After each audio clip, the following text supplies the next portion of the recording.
তামিরুল হিন্দ শাহ আব্দুল আজিজ দেহলভী রহমতুল্লাহ আলাইহি সেই সময় বাস্তবতাকে বিশ্লেষণ করে এক ঐতিহাসিক ফতোয়া জারি করে দিলেন। হিন্দুস্তান দারুল হার্ব, কুফরের ভূমি, শিরকের ভূমি, জাহেলিয়াতের ভূমি। এক ফতোয়ার কি পাওয়া? আল্লাহর নবীর হাদিসে কি বরকত পাওয়া যাবে না? আরে যাবে কি না? নবী জানিয়েছিলেন অন্যায় দেখলে হাত থাকলে হাত দিয়ে প্রতিরোধ করবা, হাত দিয়ে না পারলে মুখ দিয়ে প্রতিবাদ করবা, মুখ দিয়ে না পারলে অন্তর দিয়ে সেটার বিরুদ্ধে পরিকল্পনা চালাবা। দেখেছেন আমাদের ওলামারা সব করেছেন। আব্দুল আজিজ দেহলভীর জবান ছিল, জবান দিয়ে তিনি ফতোয়া জারি করে দিয়েছেন। তিনি বয়স্ক হয়ে গিয়েছিলেন, মুরব্বী হয়ে গিয়েছিলেন। নওজোয়ান যারা ছিল তাদেরকে নিজের হাতে ময়দানে পাঠিয়ে দিলেন। তাদের হাতে সেই বালাকোটের আন্দোলনের সূচনা হলো। আল্লাহ তাআলা তার নবীর হাদিসের উপর আমল করার বরকতে সেই এক ফতোয়ার মধ্যে এমন বরকত ঢেলে দিলেন যে এক সময় সেই ফতোয়ার বরকতেই এই অঞ্চল জালেমদের থেকে মুক্ত হলো, আবারও গোটা হিন্দুস্তান স্বাধীন হলো। তাহলে ফতোয়ার দাম আছে কিনা? ফতোয়ার দাম আছে কিনা? তো আজও আমি আশা করি যে এখনকার যারা এই সমস্ত শিক্ষা ব্যবস্থার সাথে, এডুকেশনাল সিস্টেমের সাথে, সিলেবাস বানানোর সাথে জড়িত, সময় থাকতেই তাদের শুভবুদ্ধির উদয় হবে, আমরা এটাই আশা করি। যদিও একটা আশ্বাস তারা দিয়েছে, গত 3 দিন আগে পত্রপত্রিকায় লেখা হয়েছে যে মাধ্যমিক স্তর থেকে বিবর্তনবাদ এবং আরো কিছু বিতর্কিত সমালোচিত ইস্যু উঠিয়ে দিবে। ভালো কথা, আশ্বাস দিয়েছে, ভালো কথা। আমরাও আশা করি আশ্বাস অনুসারে কাজ হোক। খালি মাধ্যমিক স্তর না, সকল স্তর থেকে ইসলামের সাথে, কোরআন এবং সুন্নাহর সাথে সাংঘর্ষিক যত শিক্ষা আছে সবগুলোকে উঠিয়ে নেওয়া হোক। ওই বকলমরা তো আর বুঝবে না কোনটা কোরআনের সাথে সাংঘর্ষিক, কোনটা ইসলামের সাথে সাংঘর্ষিক। এজন্য ওলামায়ে কেরামের দ্বারস্থ হতে হবে।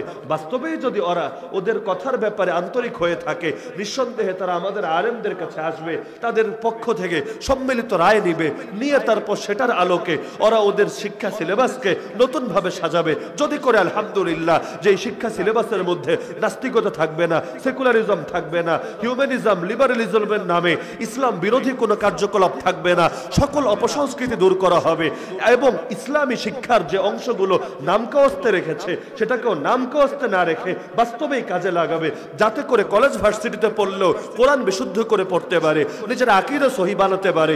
এগুলো কওমি মাদ্রাসা হোক অথবা যে কোনো ধারার হকপন্থী আলেমরা গিয়ে পড়াবে, মস্ক করাবে, বাচ্চাদেরকে হাতে কলমে শিখাবে। এর চাইতে বড় আফসোসের কথা কি হতে পারে? আপনার বাচ্চা পিএইচডি ডিগ্রিধারী ডক্টর, কিন্তু আপনি মরার পর আপনার জানাজাটা পড়াতে পারে না। এর চাইতে বড় আফসোসের কথা কি হতে পারে? এত শিক্ষায় শিক্ষিত, কিন্তু বাপরে কেমনে দাফন দিতে হয়, কেমনে কাফন পরাতে হয়, কেমনে গোসল দিতে হয় কিছুই জানে না। কি লাভ হবে শিক্ষা দিয়ে? না বাপ মায়ের মন শান্ত হবে, না আখেরাতে নিজের কোনো ভালো ব্যবস্থা হবে। তো এ কারণে আমরা তো আশা করি উভয়টা হবে। যদি হয় আলহামদুলিল্লাহ, যদি না হয় আমাদের এটা শতভাগ বিশ্বাস আছে আমাদের ওলামায়ে কেরাম বসে থাকবেন না। এটা ভাবার কারণ নাই কয়েকটা কণ্ঠ অবরুদ্ধ আছে তাই বলে সবাই মনে হয় ঘাপটি মেরে ঝিমুনি দিয়ে বসে থাকবে, বসে বসে আঙ্গুল চুষবে। আরে না, আমাদের সকল আলেমরা এটা জানে যে মাদানী জিন্দেগি কায়েম হয়, মাদানী জিন্দেগি বড় দামি জিন্দেগি, বড় সুন্দর জিন্দেগি। কিন্তু মাদানী জিন্দেগি আসার জন্য কিছু লোককে বেলাল হওয়া লাগে, কিছু লোককে সুহাইব হওয়া লাগে, কিছু লোককে সুমাইয়া হওয়া লাগে। আর কিছু লোক যদি মাজলুম না হয়, কাদের রক্তের উপর ভিত্তি করে দুনিয়ায় মাদানী জিন্দেগি আসবে? আল্লাহর নবীর হাতে মদিনায় সর্বপ্রথম ইসলামের ভূমি কায়েম হয়েছিল। এমনি এমনি তো হয় নাই, বহু মাজলুমের রক্তের উপর দাঁড়িয়ে কায়েম হয়েছিল। এই যুগে হকপন্থী যারা হয় আর যখন কোরআন পড়ে তখনই শিখে নাই ইন্নামা ইয়াখশাল্লাহ মিন ইবাদিহিল উলামা। বান্দাদের মধ্য হতে যারা আলেম হয় তারা একমাত্র আল্লাহকে ভয় করে। তারা কোনো হামলা মামলাকে ভয় করে না, তারা কোনো জেল জুলুমকে ভয় করে না, তারা কোনো বাতিল তাগুতকে ভয় করে না, তারা ফাঁসির কাষ্ঠে যাওয়াকেও ভয় করে না।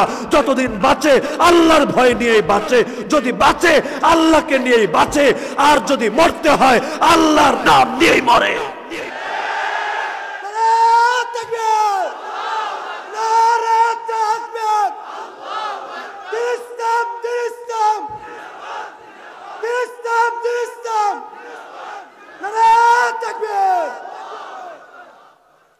হকপন্থী ওলামায়ে কেরামকে মানুষ হকের কারণেই ভালোবাসে।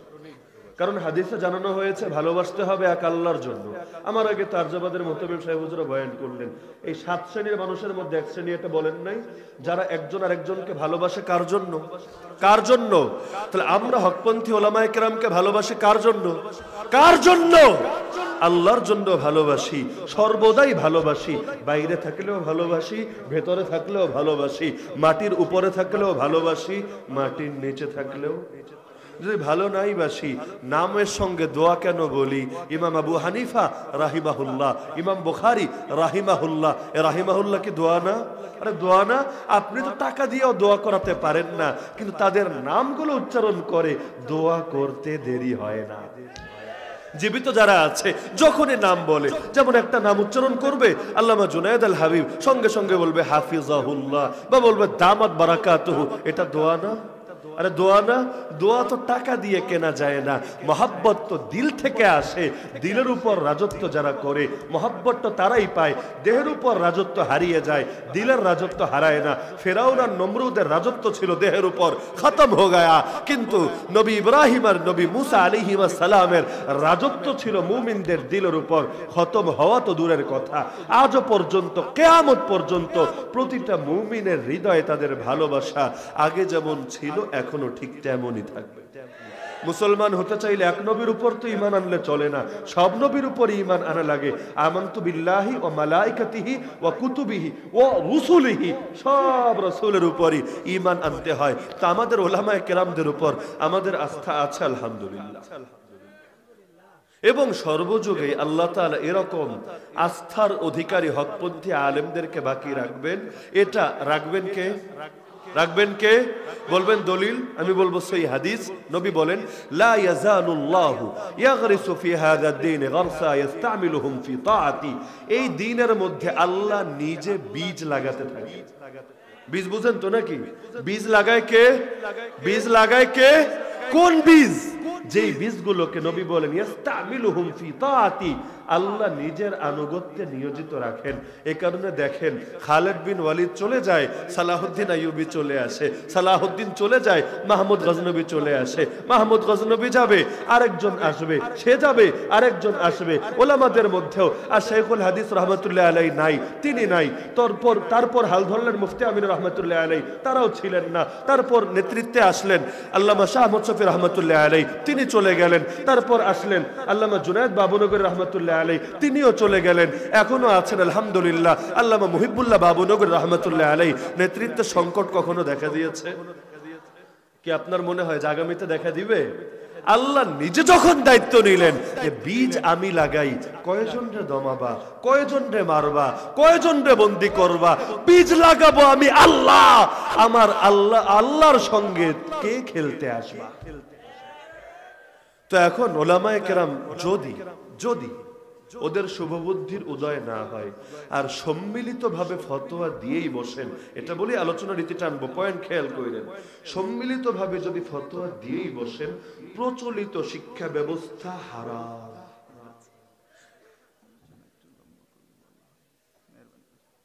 হুজুর আসেন,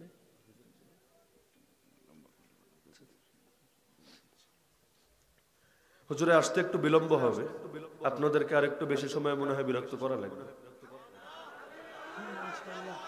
ঘুম আসে না এতক্ষণে? তো যেটা বলছিলাম, খুব বেশি সময় আমিও পারবো না, আমি 2-2.5 ঘন্টা বয়ান করতে পারি, লেকিন আগেই বলেছি আপনাদের মাইকের অবস্থা। মাইক যদি খারাপ থাকে 1 ঘন্টা 10 ঘন্টার কসরত হয়, আর মাইক ভালো থাকলে 2.5 ঘন্টায় 20 মিনিটের কষ্টও হয়। তো খুব বেশি লম্বা সময় পারবো না। মূল পয়েন্টটা মনে রাখেন যে ওলামায়ে কেরাম যদি সম্মিলিতভাবে এই ফতোয়া জারি করেন যে যতক্ষণ পর্যন্ত কুফর শিরিক না সরাবা ততক্ষণ পর্যন্ত প্রচলিত শিক্ষা ব্যবস্থা হারাম। এই প্রকার জেনারেল এডুকেশনের নামে সেকুলার এডুকেশন যদি চলে, সেই সেকুলার শিক্ষা গ্রহণ করা হারাম। আপনার কি মনে হয় যারা এই শিক্ষা ব্যবস্থার সঙ্গে জড়িত তারা টিকে থাকতে পারবে? যেমনি ভাবে শাহ আব্দুল আজিজ দেহলভী রহমতুল্লাহের একটি ফতোয়া হিন্দুস্তানের মাটিকে ব্রিটিশ মুক্ত, ইংরেজ মুক্ত করেছিল, একইভাবে আমাদের আকাবের ওলামায়ে কেরামের সম্মিলিত ফতোয়া ইনশাআল্লাহ বাংলাদেশের মাটিকে নাস্তিক, বেঈমান, মুরতাদ মুক্ত করবে ইনশাআল্লাহ। ইত্তেফাকের একটা বাক্য আমার বড় ভালো লেগেছে। যে নির্বাচনের বছর সরকারও চায় না সমালোচনায় পড়তে। তাহলে কোন সেই এলিট আর প্রগতিশীল, কোন সুশীলদের উপর এই জিম্মাদারিগুলো ছেড়ে দেওয়া হলো, যেই সুশীলরা কিনা নির্বাচনের বছরে সেই সরকারে বিব্রত অবস্থায় ফেললো। হুবহু ভাষ্য এটা না, কিন্তু মূল কথা এটাই ছিল, বাস্তবতা তো এমনই। আইয়ুবী সাহেব চলে এসেছেন, আলহামদুলিল্লাহ। কেউ ওঠাউঠি করছেন কেন? এখন তো আরো সকলের জমে যাওয়ার সময়। সুলতানুল ওয়াইজিন আল্লামা খালেদ সাইফুল্লাহ আইয়ুবী হাফিজাহুল্লাহ চলে এসেছেন। মজমার মধ্যে একবার একটু মানুষের মন খারাপ হলে মজমা ভাঙতে শুরু করে, এই হলো ঝামেলা। এই যে আগে একটু দুঃসংবাদ দিয়ে গেল যে হুজুর আসতে দেরি হতে পারে, মানুষও ভেবেছে এত কষ্ট করে বসে থাকবো, সবর ফুরিয়ে গেছে। আবার এখন এক বাক্য শুনেছে, দেখুন ওটাউটি বন্ধ হয়ে গেছে। মানুষের মনস্তত্ত্ব যে আসলে কঠিন একটা চিজ, এটা আমরা না বুঝলেও নাস্তিকরা ভালো বুঝেছে। এই কারণে স্লো পয়জনিং করতে করতে এই বছর এসে আপনার ঘরে বান্দরে বাচ্চাই বানিয়ে দিচ্ছে। তো এই সমস্ত কারণে আমরা সর্বশেষ এ কথা বলে যাই যে সময় থাকতে এই শিক্ষা ব্যবস্থার সঙ্গে যারা জড়িত প্রত্যেকের শুভবুদ্ধির উদয় হোক, সুমতির উদয় হোক।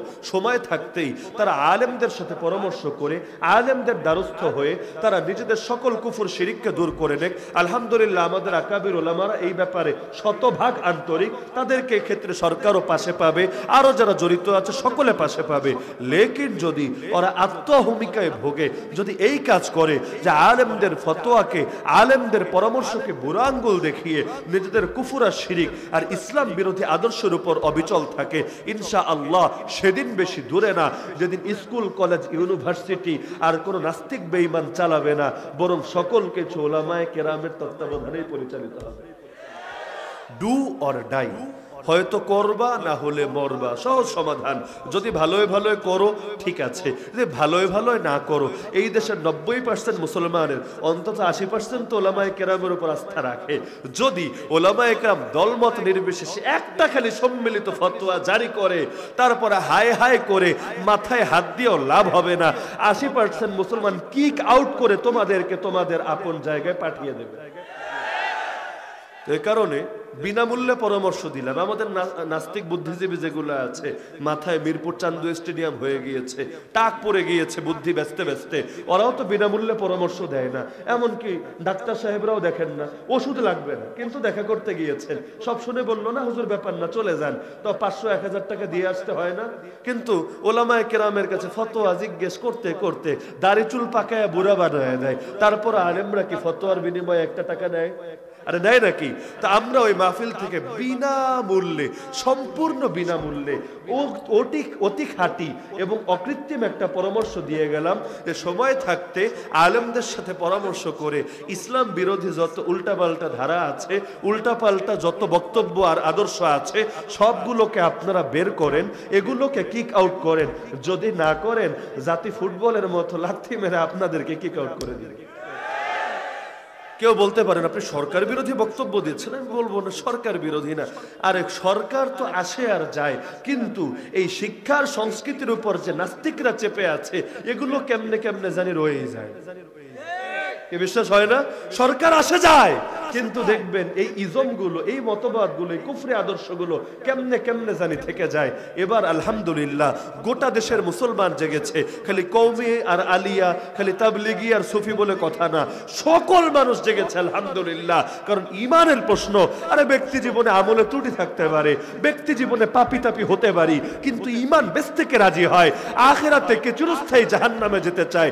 এবার ইনশাআল্লাহ এই জাগরণ থামবে না। উপায় একটাই, ডু অর ডাই।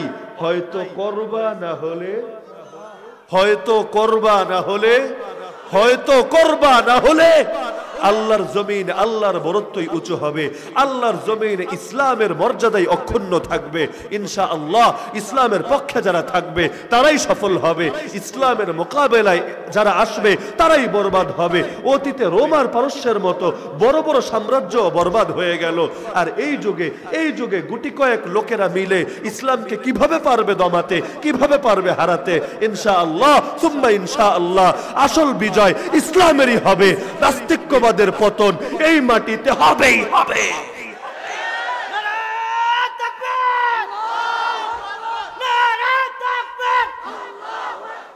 ইসলামের শত্রুরা, মুসলমান